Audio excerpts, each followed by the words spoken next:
बहुत बहुत स्वागत है प्यारे बच्चों आप सभी का आज की इस वीडियो में। और आज की इस वीडियो में हम डिस्कस करेंगे क्लास 10th का आपका संस्कृत का जो सब्जेक्ट है बच्चों, इसी के मिड टर्म एग्जाम के सिलेबस के बारे में। और ये सिलेबस सितंबर और अक्टूबर के मंथ में आपके जो मिड टर्म के एग्जाम होने वाले हैं इसके लिए रहेगा। ठीक है, अब ध्यान से सुनो।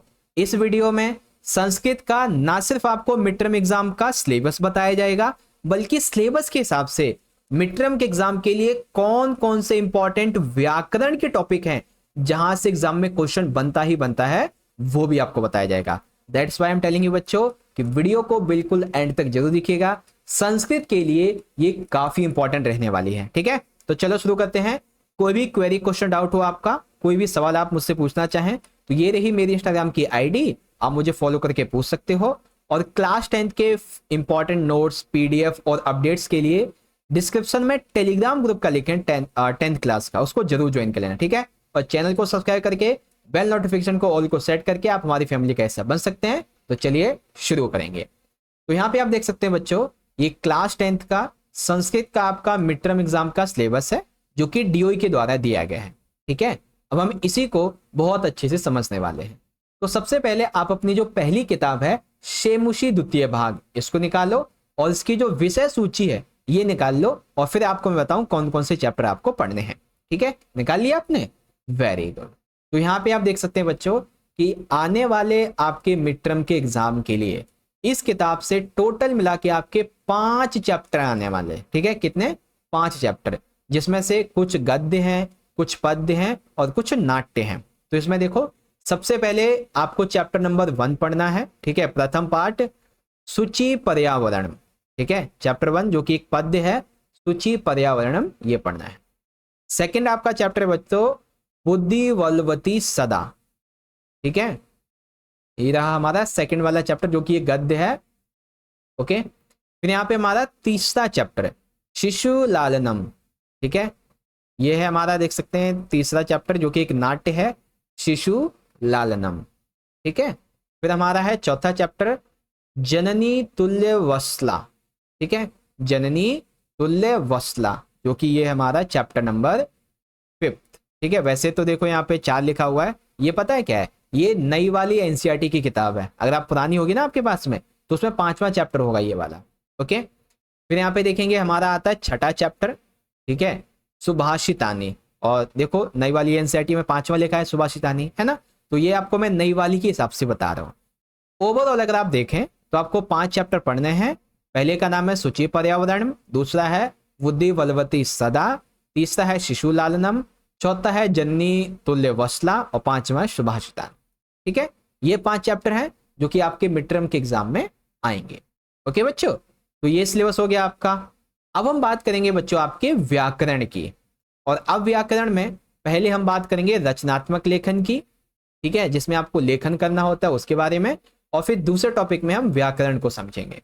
ठीक है, तो आपका जो एग्जाम आएगा ना, एग्जाम में क्वेश्चन पेपर होगा, उसमें खंड खा पेपर का जो रहेगा रचनात्मक कार्य का, पहले उससे देखो, जो कि 15 नंबर का आएगा। इसमें हमारा एक क्वेश्चन होगा औपचारिक पत्र का। ठीक है, औपचारिक या फिर अनौपचारिक पत्र को लिखने का, और ये रहेगा 5 नंबर का। जैसे आपने 8वीं और 9वीं क्लास में पत्र को मंजूषा से भर के लिखा या थोड़ा छोटा लिखा, लेकिन 10वीं क्लास में आपको थोड़ा ढंग से औपचारिक और अनौपचारिक पत्र लिखना होगा। ठीक है, दूसरा टॉपिक होगा चित्र आधारितम वर्णनम अथवा अनुच्छेद लेखनम, यानी कि आपको एक चित्र दिया जाएगा, जैसे आपने 8वीं 9वीं में देखा था ना, चित्र के हिसाब से आपको 5 वाक्य वगैरह लिखने थे। अब इस बार आपको चित्र का वर्णन करना होगा वाक्यों में, या फिर कोई टॉपिक होगा उसका अनुच्छेद लेखन करना होगा। ओके, फिर रहेगा देखो यहाँ पे चौथा हिंदी भाषाया, मतलब आपको ना कुल 7 वाक्य दिए जाएंगे हिंदी भाषा में, उसे हिंदी से आपको संस्कृत में ट्रांसलेट करना होगा, जैसे आपने 8वीं में 9वीं में किया उसी हिसाब से। ठीक है, तो रचनात्मक कार्य में क्या क्या आएगा आपका बच्चों?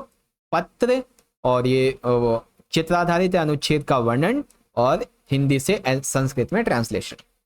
अब समय आता है आपके दूसरे टॉपिक का, व्याकरण का। तो व्याकरण में सबसे पहला टॉपिक है आपका संधि। ठीक है, टॉपिक 1 है संधि।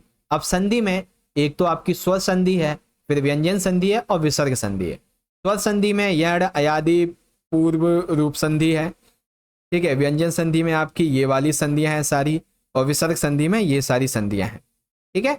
तो कुल मिला के 4 नंबर का क्वेश्चन आएगा आपका संधि का एग्जाम में। दूसरा टॉपिक है बच्चों समास का, ठीक है। समास, अब समास तत्पुरुष समास होगा जिसमें विभक्ति तत्पुरुष, उपपद तत्पुरुष और कर्मधारय। फिर बहुव्रीहि, अव्ययी भाई, इसमें ये 5-6 रहेंगे, और द्वंद्व समास, ठीक है। ये आपके समास हैं जो कि एग्जाम में आएंगे, और 4 नंबर का एग्जाम में यहां से क्वेश्चन आपका बनेगा बच्चों। क्लियर है? चलो अब देखो यहाँ पे अगला रहेगा आपका प्रत्यय का टॉपिक, और यहां से भी 4 नंबर का क्वेश्चन एग्जाम में पूछा जाएगा। अब प्रत्यय में कृत प्रत्यय हो गए, जैसे कि तव्यत, अनियर, यक्त, कत्वतु, इस तरीके से तदितः और स्त्री प्रत्यय ये रहेंगे, ठीक है। अगला टॉपिक होगा वाच्य परिवर्तन, जिसमें केवल लट लकारे बेसिकली कर्त कर्म क्रिया, ठीक है। 3 नंबर का क्वेश्चन एग्जाम में आता है। फिर समय, ठीक है, आपको समय लिखना होगा शब्दों में, 4 नंबर का क्वेश्चन बनेगा यहाँ से। फिर अव्यय पद, ये सारे के सारे हैं, ठीक है। अव्यय पद इनसे आपको बनाने होंगे, लिखने होंगे, रिक्त स्थान वगैरह कुछ भी आ सकता है। और सबसे आखिर में अशुद्धि संशोधनम, यानी कि आपको ना गलत वाक्य दिया होगा, उस गलत को, उस अशुद्धि को आपको संशोधन करना होगा इस तरीके से, ठीक है। तो व्याकरण दोबारा देख लो बच्चों, क्या क्या रहेगा? संधि रहेगी, समास रहेगा आपका, प्रत्यय, वाच्य परिवर्तन, समय लेखनम, अव्यय और अशुद्धि संशोधनम। ओके, तो ये है आपका व्याकरण। और रचनात्मक लेखन आपको मैंने बता ही दिया, पत्र हो गए और वो सारी चीजें। और जहां तक रही बात आपके सिलेबस की, तो वो भी आपको यहाँ पे ऑलरेडी मैंने अच्छे से समझा दिया है, ठीक है। अब देखो बच्चों, एक चीज आपसे कहना चाहूंगा, अगर आपने अभी तक हमारे चैनल को सब्सक्राइब नहीं किया है, ठीक है, और हमारे चैनल की 1.5 लाख फैमिली का हिस्सा अभी तक आप नहीं बने हैं, तो चैनल को सब्सक्राइब करो, बेल नोटिफिकेशन को ऑल पे सेट करो और जल्दी से बन जाओ। और देखो यहां पर आई बटन में एक प्लेलिस्ट है जिसमें 10th क्लास के ऑल सब्जेक्ट का मिड टर्म का जो सिलेबस है वो दिया गया है, तो आप उसको जरूर से जाके चेकआउट करो, उसमें ऑल सब्जेक्ट का सिलेबस मिल जाएगा। और हाँ, जितने भी आपके ये चैप्टर है ना, आपको मैं इन सभी चैप्टर्स के जितने भी मोस्ट इंपॉर्टेंट क्वेश्चन निकल सकते हैं, वो सारे के सारे इंपॉर्टेंट क्वेश्चन आपको मैं जरूर करवाऊंगा, जिससे कि मिड टर्म एग्जाम की आपकी तैयारी काफी अच्छी हो सके, ठीक है।